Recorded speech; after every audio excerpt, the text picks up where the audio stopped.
Satelit Airbus rakam Malaysia dari angkasa. Gambar jelas sampai nampak bumbung rumah. Memang canggih gila satelit Airbus Space Palladius Neo ni. Dia berjaya rakam gambar Malaysia dengan resolusi tinggi 30 cm dan benda tu adalah dari angkasa. Bayangkan dari 620 km atas bumi, satelit ni boleh nampak mercu tanda negara kita dengan sangat jelas. Sampai boleh teka bangunan mana, jalan mana ataupun stadium mana. Jelas tahap boleh zoom nampak bentuk bangunan.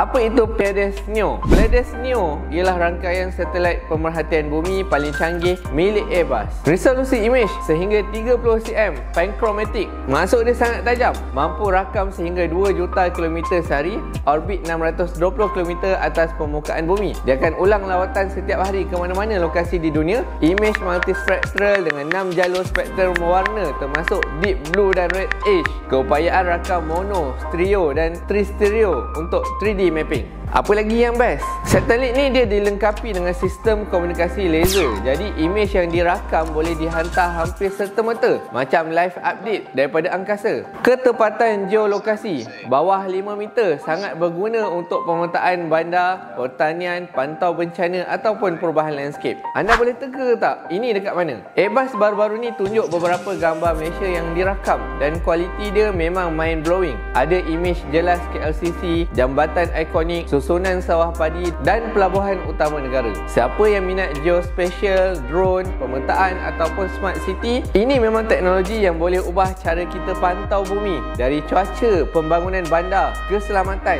bencana alam sampailah ke pemantauan hutan. Palladius Neo bukan sekadar satelit, dia macam mata Ultra HD dari langit yang bantu banyak industri dari kerajaan ke swasta. Dan bila Malaysia termasuk dalam senarai negara yang dirakam dengan teknologi secanggih ini, bangga juga kan? Kalau anda suka bangga tak berbahaya. Saya tak tahulah benda bangga ke tak bangga. Skrip kata bangga Palladius Neo ni memang layak dapat perhatian Mungkin lepas ni boleh nampak kampung sendiri dari satelit.